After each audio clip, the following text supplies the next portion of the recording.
तो दोस्तों नमस्कार। पुनः आपका एक बार फिर से अपने YouTube channel education hub by R K Ranjan पर स्वागत है। आज हम लोग हिंदी शिक्षण से संबंधित कुछ महत्वपूर्ण पहलुओं पर चर्चा करेंगे। आइए हम लोग शुरू करते हैं। सबसे पहले हम लोग ये जानते हैं भाषा क्या है। जब हम अपने भावों विचारों को दूसरे तक पहुंचाते हैं तथा दूसरे के विचारों और भावों को सुनते और समझते हैं, वही हमारा भाषा कहलाता है। अगर हम शिक्षण की बात करें कि शिक्षण क्या है, अध्यापक जब विभिन्न कौशल के प्रयोग द्वारा विद्यार्थियों को सिखाता है, अधिगम कराता है, जिससे विद्यार्थियों के व्यवहार में बदलाव आता है, परिवर्तन होता है, वही शिक्षण कहलाता है। भाषा शिक्षण क्या होता है? भाषा शिक्षण जो होता है वो बच्चे के व्यवहार में परिवर्तन लाता है, और भाषा शिक्षण जो होता है वो कहीं ना कहीं संप्रेषण के द्वारा ही बच्चे का भाषा शिक्षण का विकास होता है। तो व्यवहार में परिवर्तन, जब एक अध्यापक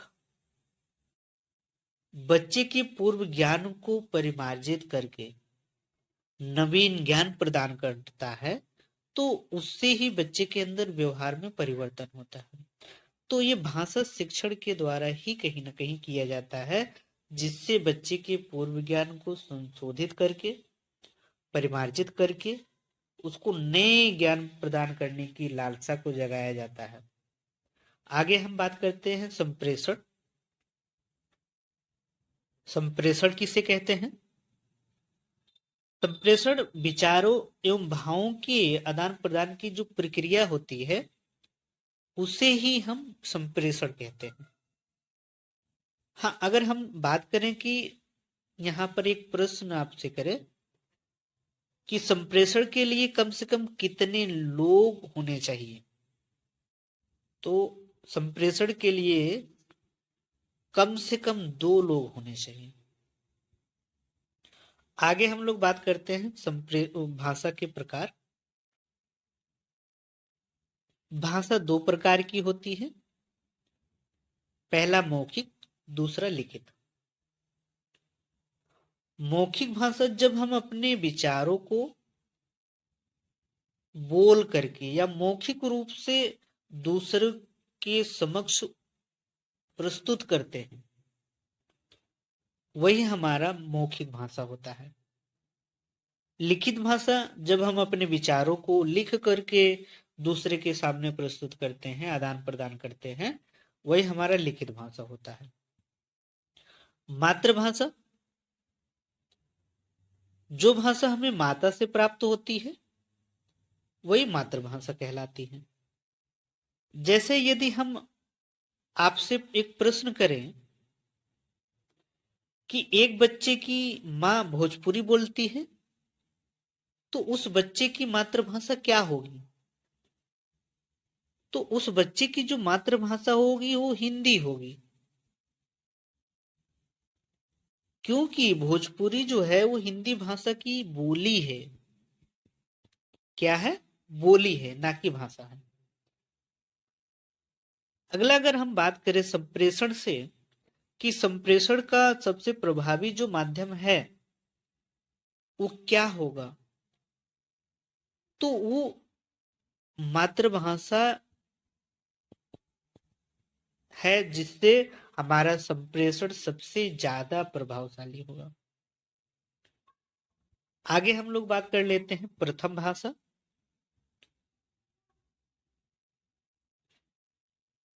पहली बार जब बालक अपने भावों और विचारों को अभिव्यक्त करता है, वही उसका प्रथम भाषा होता है। जब बालक अपने भावों और विचारों को पहली बार अभिव्यक्त करता है, तो उस समय बालक की जो भाषा होती है वो सांकेतिक होती है। प्रथम भाषा वो होती है जब बालक विद्यालय जाता है, तो वह जिस भाषा में पढ़ना लिखना प्रारंभ करता है वही उसका प्रथम भाषा होता है। आई होप आप सबको ये सब बातें समझ में आ रही होंगी। आगे हम लोग बात कर लेते हैं मातृभाषा और प्रथम भाषा। अगर हम मातृभाषा और प्रथम भाषा की बात करें तो हमारी मातृभाषा और प्रथम भाषा जो है वो एक भी हो सकती है, देन उसके बाद वो अलग अलग भी हो सकती है। एक भी हो सकती है और अलग भी हो सकती है। जैसे अगर हम एक प्रश्न आपसे करें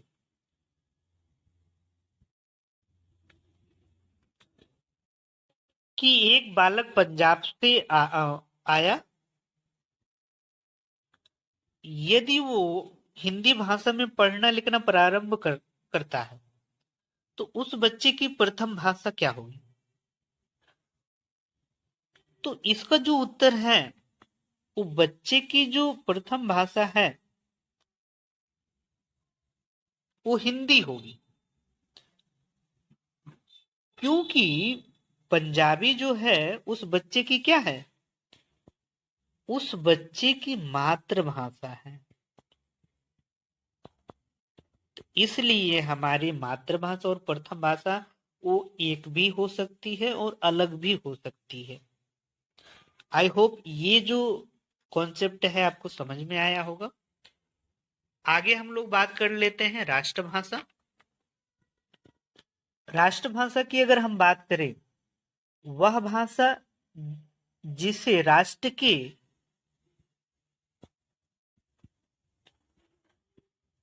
70% से अधिक लोग बोलते, सुनते और समझते हों, उसे हम राष्ट्रभाषा कहते हैं। जैसे राष्ट्रभाषा के रूप में अगर हम लोग जाने तो जापान की जो भाषा है, जापानी जो भाषा वो राष्ट्रभाषा है। अमेरिकन जो भाषा वो राष्ट्रभाषा है। रूसी भाषा और जर्मन भाषा, तो ये सब राष्ट्रभाषा के उदाहरण है। हाँ, अगर भारत की अगर हम बात करें तो भारत की कोई राष्ट्रभाषा नहीं है। अगले क्रम में हम लोग बात करते हैं राजभाषा। राजभाषा किसे कहते हैं? राजभाषा यानी काम काज की भाषा।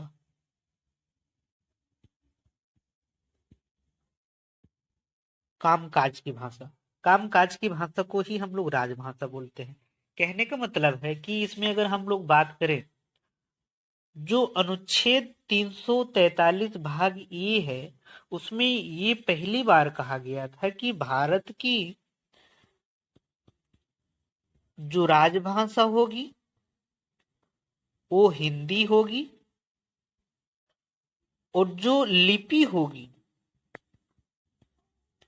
वो देवनागरी होगी। क्या होगी? देवनागरी होगी।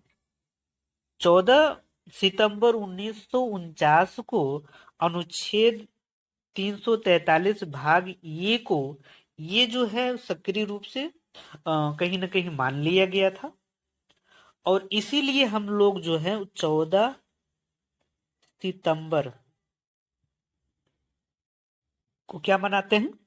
14 सितंबर को हम लोग हिंदी दिवस मनाते हैं। आई होप हिंदी शिक्षण से संबंधित महत्वपूर्ण पहलुओं को आप लोगों ने समझा होगा।